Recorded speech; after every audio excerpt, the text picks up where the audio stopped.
নমস্কাৰ সকলোকে পুনৰবাৰ মোৰ চেনেললৈ স্বাগতম জনাই লৈ আহিছোঁ। আজিৰ দিনটো ৰাশিফল। আজি হৈছে 29 মে 2026 অসমীয়া 14 জেঠ শুক্ৰবাৰ। আজি সূৰ্যোদয় সময় পুৱা 4:16 আৰু সূৰ্যাস্ত সময় 6 বজাত। আজি হৈছে ত্ৰয়োদশী তিথি আৰু শুক্লপক্ষ। আজিৰ দিনটোৰ প্ৰথম ৰাশি হ'ল মেঘ ৰাশি। আপোনাৰ দক্ষতা বৃদ্ধি পাব। আপোনাৰ ব্যৱসায়ত অগ্ৰগতি হ'ব পাৰে। স্বাস্থ্য সম্পৰ্কীয় যিকোনো সমস্যা সমাধান হ'ব পাৰে। আপোনাৰ বৈবাহিক সম্পৰ্ক সুখকৰ হ'ব। আপোনাৰ বাকী থকা বা স্থবিৰ কামবোৰ আজি সমাধান হ'ব পাৰে। ছাত্ৰ ছাত্ৰীৰ বাবে আজিৰ দিনটো শুভ হ'ব। বৃষ ৰাশি। ভুলৰ বাবে আজিৰ দিনটো অপমানৰ সন্মুখীন হ'বলগীয়া হ'ব পাৰে।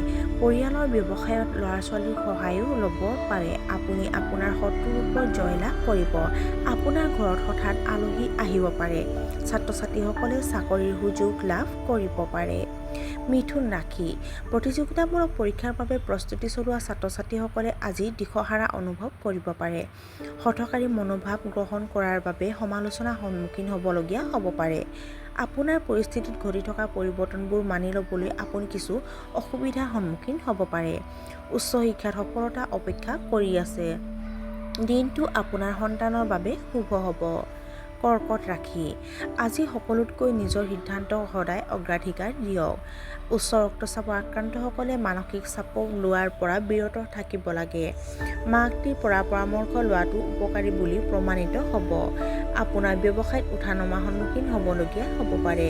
কিছুমান মানুহে আপোনাৰ কামত বাধা সৃষ্টি কৰিবলৈ চেষ্টা কৰিব পাৰে। সিংহ ৰাশি। নতুন উদ্যোগ আৰম্ভ কৰিবৰ বাবে দিনটো শুভ। নতুন মানুহৰ লগত সংযোগ স্থাপন কৰাৰ সময়ত সাৱধান হ'ব লাগে। আপুনি আপোনাৰ বিৰোধীসকলক সম্পূৰ্ণৰূপে জয় কৰিব। আপুনি আৰ্থিক লাভৰ বাবে যথেষ্ট সুযোগৰ সন্মুখীন হ'ব। আপোনাৰ ব্যৱসায়ত ডাঙৰ চুক্তিও আপুনি লাভ কৰিব পাৰে। কন্যা ৰাশি। বাকী থকা অসমাপ্ত কামবোৰ সম্পূৰ্ণ কৰাৰ হেঁচা পৰিব পাৰে। আপোনাৰ পেছাদাৰী ক্ষেত্ৰত আপোনাক উল্লেখযোগ্য গুৰুত্ব দিয়া হ'ব। ধৰ্ম আৰু আধ্যাত্মিক আচাৰ ব্যৱহাৰৰ লগত জড়িত বিষয়ত আপুনি যথেষ্ট সক্ৰিয় হৈ থাকিব। আপোনাৰ ব্যস্ততাৰ বাবে আপুনি আপোনাৰ স্বাস্থ্যক অৱহেলা কৰিব পাৰে। আত্মবিশ্বাসত সামান্য ডুব যোৱা অনুভৱ কৰিব পাৰে। তুলা ৰাশি। ব্যক্তিগত জীৱন আৰু পেছাদাৰী দায়িত্বৰ মাজত ভাৰসাম্য ৰক্ষা কৰক। বিদেশ ভ্ৰমণৰ দ্বাৰা আপুনি লাভৱান হ'ব। স্থবিৰ হৈ থকা কামবোৰে গতি লাভ কৰিব। আপোনাৰ ৰোমান্টিক সম্পৰ্কবোৰ গভীৰ হৈ পৰিব। জীৱনসংগীৰ বাবেও যথেষ্ট সময় উৎসৰ্গা কৰিব। জটিল সমস্যা সমাধানত আপুনি সফল হ'ব। বৃশ্চিক ৰাশি। আজিয়ে কোনো নতুন কাম আৰম্ভ নকৰিব। আপোনাৰ বৈবাহিক সম্পৰ্কত অসুবিধাৰ সন্মুখীন হ'ব পাৰে। আপোনাৰ পেছাদাৰী ক্ষেত্ৰখনত বাধাৰ সৃষ্টি হ'ব পাৰে। আজি খং উঠাৰ পৰা বিৰত থকা উচিত। আপুনি আপোনাৰ পিতৃৰ স্বাস্থ্যৰ প্ৰতি চিন্তিত হৈ থাকিব। স্বাস্থ্যজনিত সমস্যাৰ সৈতে জড়িত খৰচো কৰিবলগীয়া হ'ব পাৰে। ধনু ৰাশি। আপুনি নতুন প্ৰকল্প আৰম্ভ কৰিব পাৰে। আইনী বিষয়ত সফলতা লাভ কৰাৰ সম্ভাৱনা আছে। ভুলবোৰ শুধৰাই দিব। আপুনি আপোনাৰ পৰিয়ালৰ সৈতে মানসম্পন্ন সময় কটাব। আপোনাৰ ব্যৱসায়ত আপুনি যথেষ্ট আৰ্থিক লাভৰ সন্মুখীন হ'ব পাৰে। মকৰ ৰাশি। আপুনি আপোনাৰ কামৰ পদ্ধতিত কিছু পৰিৱৰ্তন কৰিব পাৰে। সম্পত্তি ব্যৱসায়ৰ সৈতে জড়িত আপুনি আৰ্থিক লাভ কৰিব পাৰে। আপুনি আপোনাৰ চাকৰিত আকাংক্ষিত বদলি লাভ কৰিব পাৰে।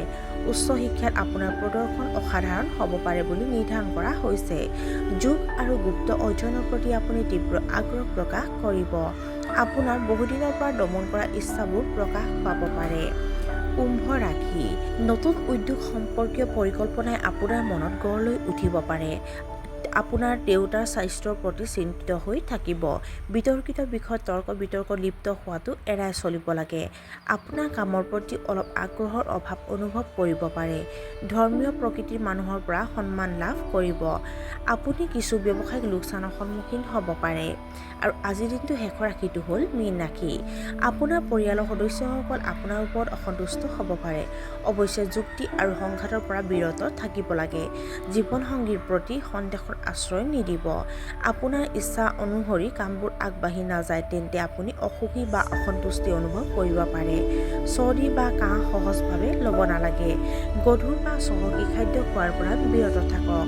আৰু আজিৰ দিনটো ৰাশিফল ইমানতে অন্ত পৰিছে। আশা কৰোঁ আপোনালোক প্ৰত্যেকৰে আজিৰ দিনটো সুন্দৰ হওক। ধন্যবাদ।